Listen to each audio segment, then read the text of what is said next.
tip of the day. Pay attention to stack sizes. I had an interesting hand where I probably shouldn't call it the flop. The guy bet really small, and the flop was ace, 10, deuce, something like that. And I had queen, queen, jack in my hand, so I did have a gutter. I had backdoor diamonds. The guy bet really small, and there's a number of callers, so I decided to peel. I don't think it's that terrible, but when you start chasing backdoor draws, it's usually not a good idea. And PLO. But the turn came a diamond, so now I got a diamond draw. The way it played out, I didn't feel like anyone had top set of queens, so I thought if a queen come, it was good. I had a gutter, and I had queen high diamonds. So the guy went all, he bet this time like 80 into 100 and, oh, maybe it was pot size bet, 85 into 85.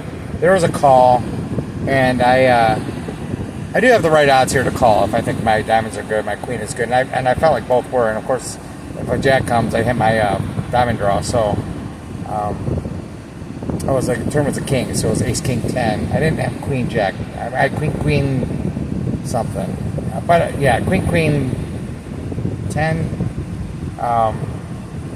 But basically, that's what I had. I had a gutter. If a jack comes, a queen comes, or a diamond comes, I'm good. Everyone, all the rest of the guys, it was a situation where both of these guys had like 40 bucks behind. So I decided if I potted it, if I raised it to like 200, it would put these guys all in. They're not folding. There's no fold equity. So I know really the correct play for running it once is to just call and see if I hit. There's no sense raising when there's no fold equity here and I'm behind. And I figure I'm behind, even though I have a good equity. But what I didn't notice was there was another guy in the hand that had checked the flop and just called the turn, checked the turn again, and it got around and back call, and it came to me on the button.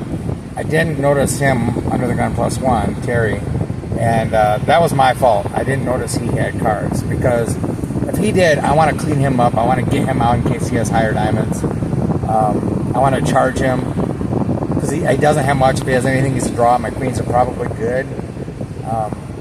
But I made it 200, putting the other two guys in, which is what I wanted to do.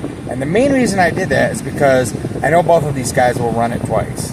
And it was a huge pot at this point. It was like a $600 pot. So I want to run it twice to help a variance. So I kind of like my play, because if I run it twice with the size of the pot, it's going to really help my variance. Even though it isn't really the correct thing to do according to the solvers. I'll have to think a little bit more about this. But where I screwed up is he turned around and he decided to call, and then now we both have money behind, so we can't run it twice.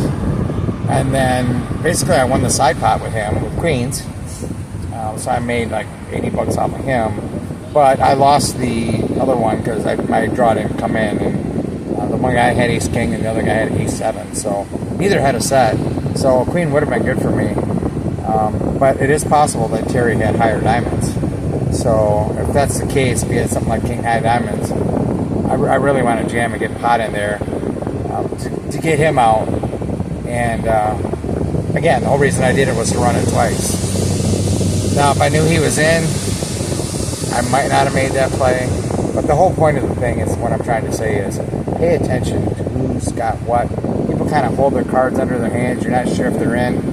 Just make sure before you do something that you account for everybody. Because I didn't account for him. I didn't think he was in there.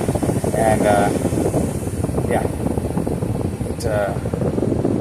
it would have. I probably would have either jammed or just called. So that's it, guys. Pay attention. Who's got what? Who's got cards in front of them? And the stack sizes.